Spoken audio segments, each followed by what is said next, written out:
As we promised in the previous session, we are going to continue with a case where we have both cases of radical function and rational function all at the same time in the same function. So this is where you have one function that's given to you to find the domain of that function. And in that function, they're asking you to find a domain. And you can see that we have a case where there is a rational component and at the same time there's radical component behavior in that particular function. So we'll use examples and illustrate how to quickly do that. So we've seen a lot of examples, right? We've solved a lot of examples in the previous one for each case. So in this case, let's take a simple example. F of x is equal to 3x minus 4 all over square root of 2x minus 1. So if you look at this function, we are going to ask two questions, right? Is it a rational function? That's the same first thing. And then is it a radical function?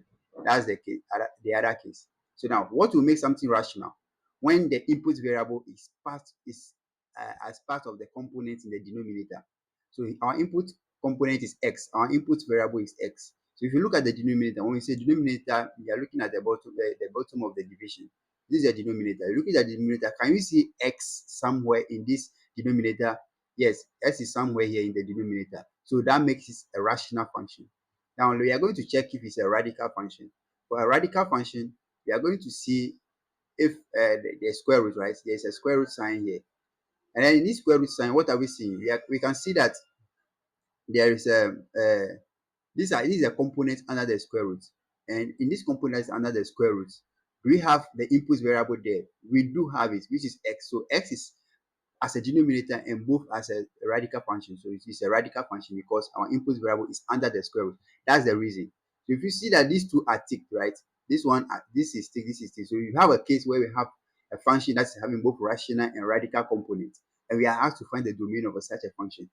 So building on that, you have to know that when we are doing rational function, what were we using?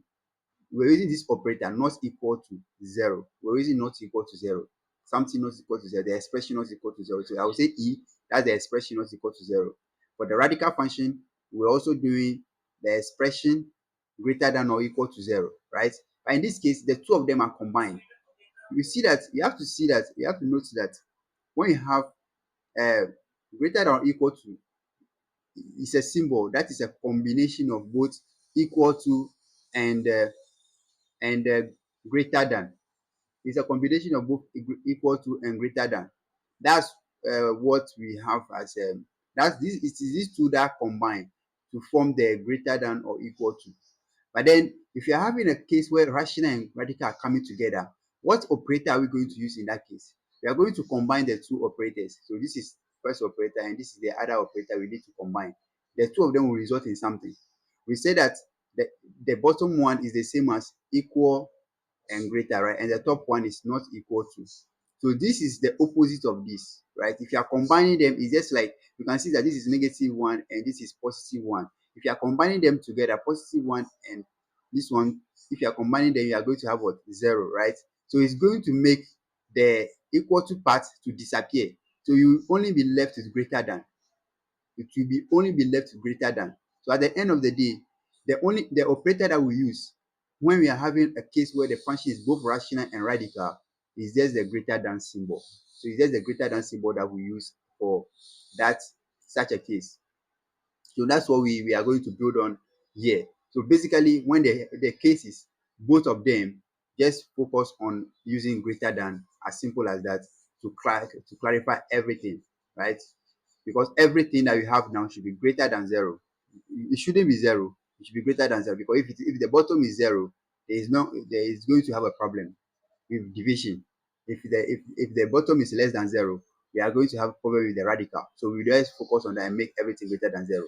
So we have taken the step to understand that in this case, for a case where we have both rational and radical function, we need to use the greater than symbol. So we take whatever we have at the denominator here, the expression, we'll take it and then we'll use the operator on that, 2x minus 1 greater than 0. So we'll solve for this.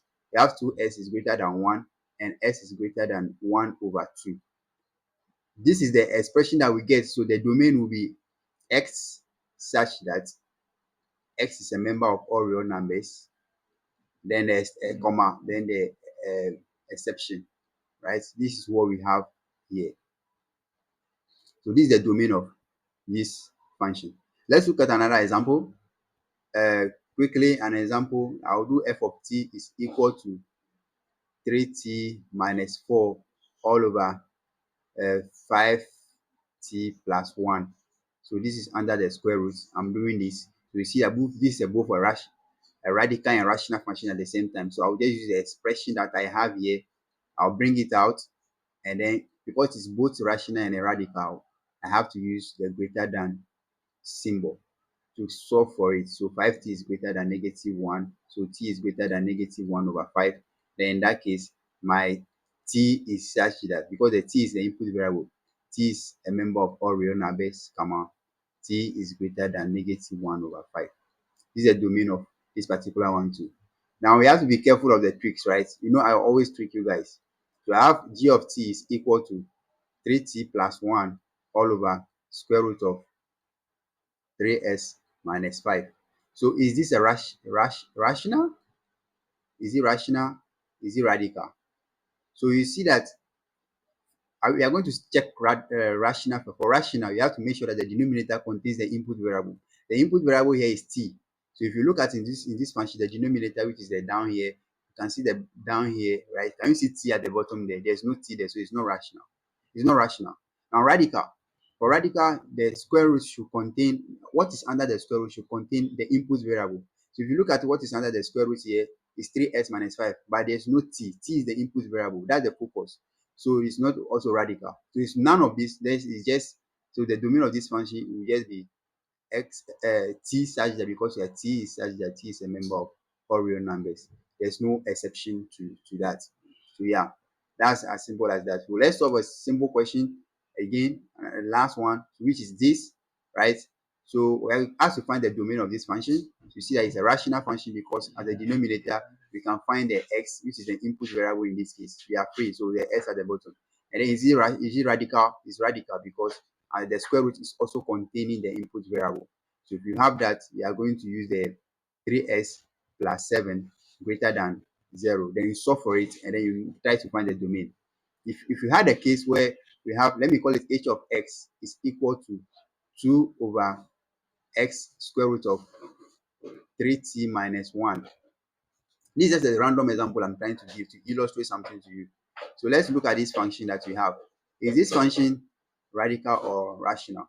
So let me write it big here again for you. So it's equal to 2 over x multiplying 3t minus 1. So let's do that last exercise of understanding how to fetch that, right? We have rational function. This rational function or a radical function. Let's check if it is both or only one of them. So rational function, you have to look at the denominator. The denominator contains x somewhere. Does it contain the input variable? The input variable is x, not t. So the input variable is x, so not t. So we can see that the x is at the denominator. X is at the denominator. Therefore, since x is at the denominator, then it's a rational function. It qualifies. Now, is it radical function? For radical function, you have to focus on the square root, right? The square root is the square root having. So if you look at the component that's under the square root, is it having t? Is it having x? Sorry, because x is the input variable. Focus on the input variable. The input variable is not under the square root, right? So then it's not a radical function. Then this one just stays as a rational function. So you just solve it as a rational function. And for rational function, what do we say? You see that you pick the denominator, then you say it's not equal to 0. 3t minus 1 is not equal to 0. So if you solve this, you have x not equal to 0 because if you divide both sides by this component, then you just have x not equal to 0. X is the thing of interest. So you divide by that and you get x not equal to 0.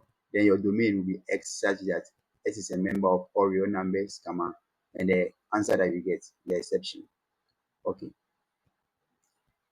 Yeah, this is the case where we have to solve. This is how to go about solving the domain of every function. If you follow all our videos on domain, you'll be very good in solving all the domain. And this will be very easy if you understand and master this process. It's very easy for us to find the range of functions and all that, right? Yes. So stay with us so that we can continue building the concept. We are not done with this topic called relations and function. There's a lot to uncover. I hope that you stay around you subscribe, and then when the next video is out, you are first to click and then be able to absorb the concept to make you better than you are. See you in the next video.